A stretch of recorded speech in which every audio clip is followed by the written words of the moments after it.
Hope everybody's having a good day today. I'm actually on my way back to the college. Talked to one of my professors. He's letting me work on a paper that I turned in to fix it and actually probably raise my grade up a little bit more, which is nice. So thanks to him for that. That way I can actually get my grade up and make sure that I pass the class. I mean, I was already passing, but just to make sure I'm on my way back up there that way, though, I can fix this, and like I said, it should raise my grade up by like 15 extra points, which is nice. So there's a good chance that my grade could change from what it is now to a better one. So there's that. But I will let you guys know once I'm at the college, because school's here still, but college is out. We're done. So I got to deal with that kind of traffic. I'll let you guys know. All right, so we're here. Surprisingly, found a parking spot the moment I pulled in the parking lot, which is not normal. Usually during the day, I mean, it is finals week, so there's that. Usually during the day you come here, there's no parking. You have to fight to find a parking spot. So I made actually find one. It was nice. But there's that, and the fact that people speed through this parking lot all the time is the fun part. I'm going to head inside, and I'm gonna get to work on this paper so I can get it turned in, because I have till 8 a.m. tomorrow morning to turn it in. Alright, so like 4 hours later, I'm finally done. I can take it up here to my professor, turn it in, be done with it, and that will actually be the end of my semester, thank God.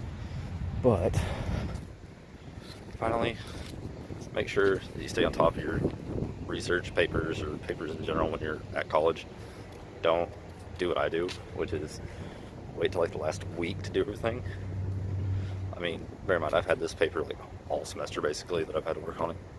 I just didn't know what I was doing, and trying to find stuff for it was really, really difficult, especially actually Machine Gun Kelly, because I did mine on my paper on gangsters and outlaws through our region.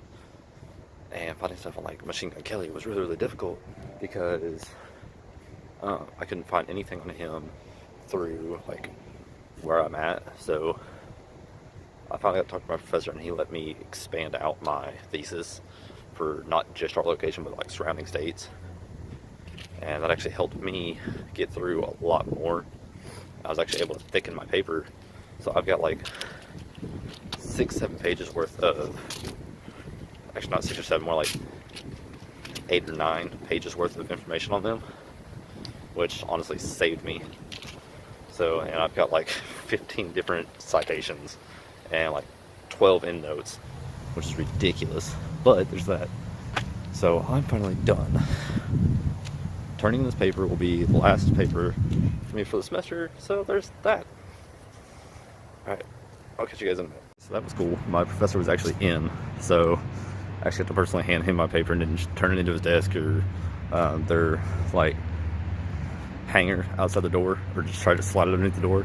It's actually in his office. I personally handed it to him, and I actually got to thank him for letting me actually redo that. That helped me a lot. I definitely know it's going to increase my grade, so that's going to be nice. But yeah, so I've been up here since like 11. It's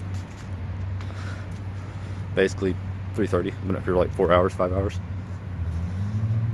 So, oh brother. Alright, so sorry about that. Bumped into one of my friends, so and he doesn't really want to be recorded. So there's that. But anyways, like I was saying, you know, listen to your professors. You have questions, ask them. Don't be hesitant. There's also, find out if your school has tutoring, like free tutoring, because I say free tutoring, it's paid for by your tuition fees. So that's basically included what you're paying for when you're going to college. So use that to your advantage. Don't be afraid to ask questions through your professors. Email them. Most of your professors will answer emails roughly within a day, maybe 2. If you don't end up seeing them beforehand, or you end up having class beforehand, do that. Make sure you just stay on top of everything, because that's that's what almost got me into trouble, was not staying on top of stuff, and that can cost you. I did have an issue with one of my classes, which is psychology, and I tried talking to the professor. He's an adjunct, which means they're not on campus. They don't have a on-campus office. So they drive down from like the other college towns that we have around here, because we've got 2 or 3 others. So trying to get a hold of them sometimes is difficult. So I just try to go and email the dean. Of course, I didn't hear anything back there either. So that made it great. So I never got that dealt with. So I did talk to my advisor though, and I do not have to retake that class. So that's the beneficial part. So that makes me happy. I don't have to deal with it. But now I just get to go home, relax, and enjoy the rest of the evening. But I'm probably gonna be, I don't know. I don't really know what I'm gonna be doing the rest of the day, because I mean I've still got, you know, roughly, well, it's 3:30, almost 4. I've got maybe 2 hours of daylight left, which does kind of suck. Now with daylight savings, I don't like it, but I mean, what are you gonna do about it? Because I'm not gonna talk bad about Mother Nature. Last time I did that, we got a monsoon, so there's that. But in a landlocked city, by the way. But people are probably staring at me right now like that. Oh well. But yeah, like I said, just stay on top of everything when it comes to college. Make sure you're doing what you can and getting help when you need it. Don't ever like not do so. It can be beneficial to make sure you get help if you need it, because I mean, what's the use if it's there and you're not using it even though you're paying for it?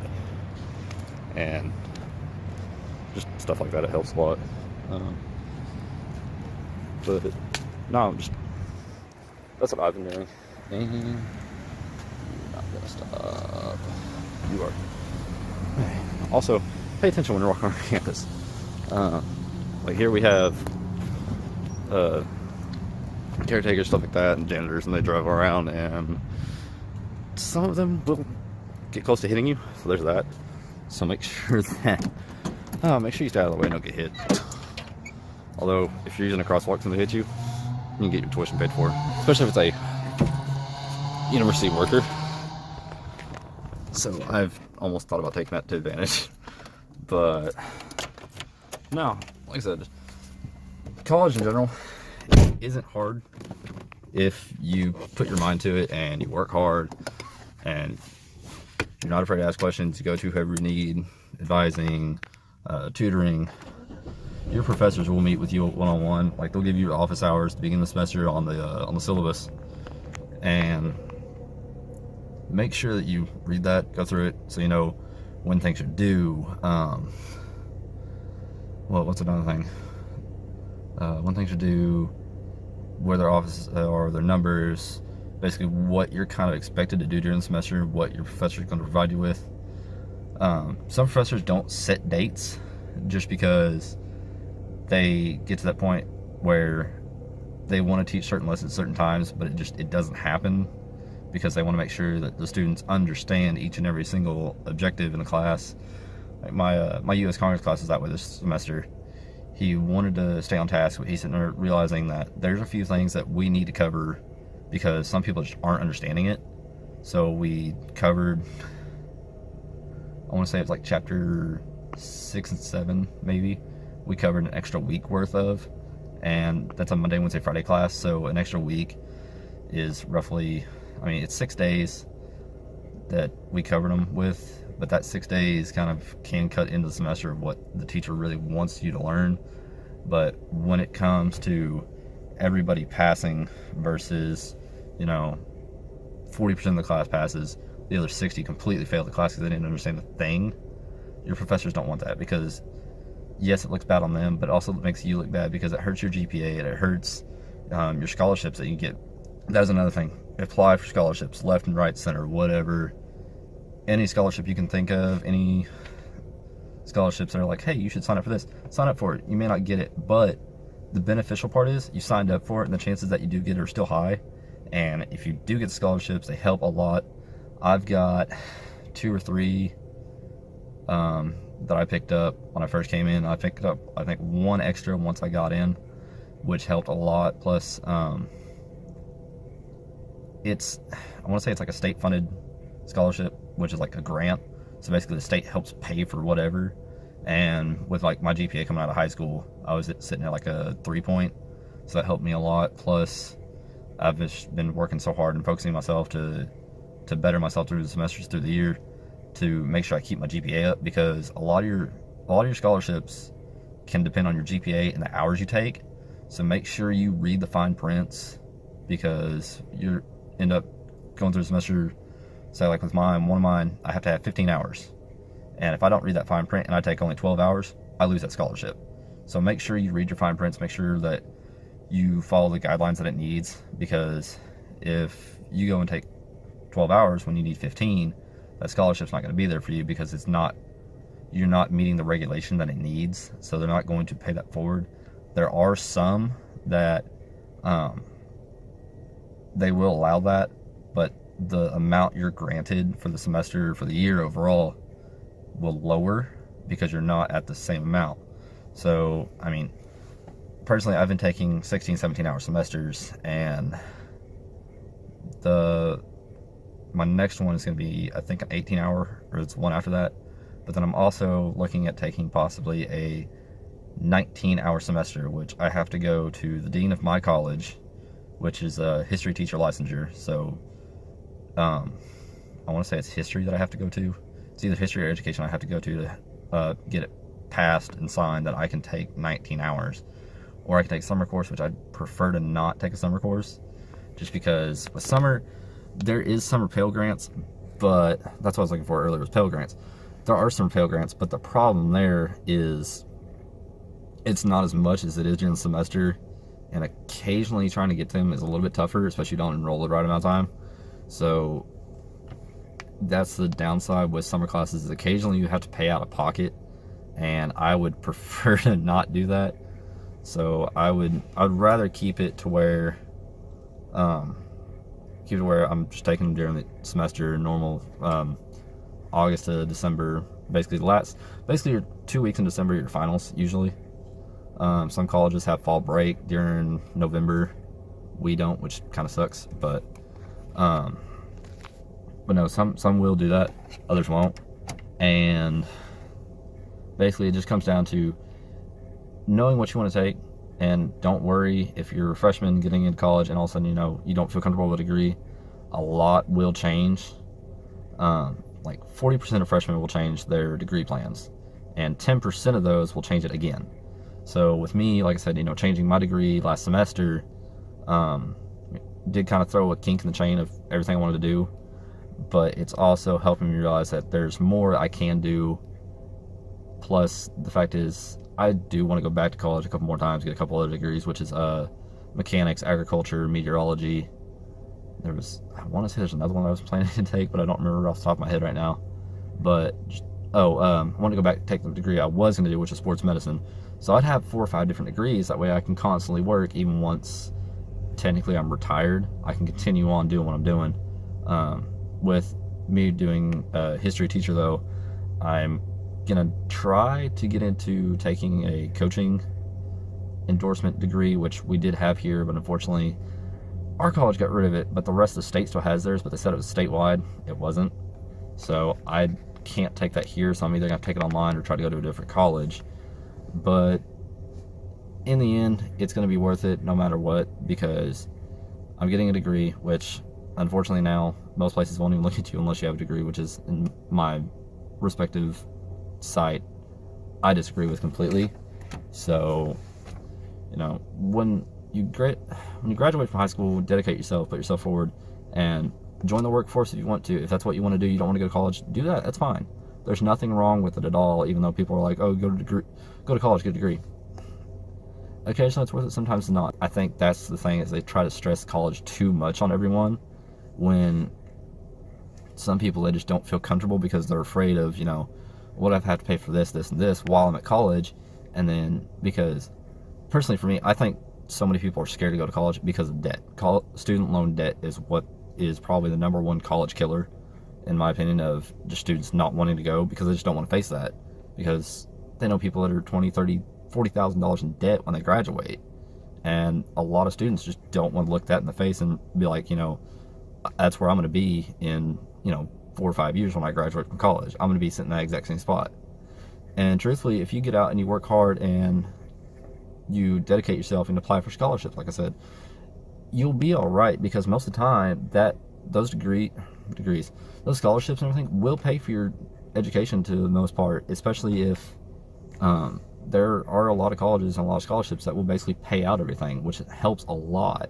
Don't get me wrong, some of them are hard to get into or get accepted for, but others, they're there. And that's the thing, is you just basically have to dedicate yourself and be willing to apply for any scholarships you can. Some of us, there's even on-campus jobs. They don't hear about them that much, but there are, and that's the nice part too, is a lot of them will try to work with your schedule, like working at your school's library or working in a student assistant spot on campus that you can work when you're done with classes or in between classes, so maybe an hour or two, and then you can go back, and then when they close down, that's when you're done for the day.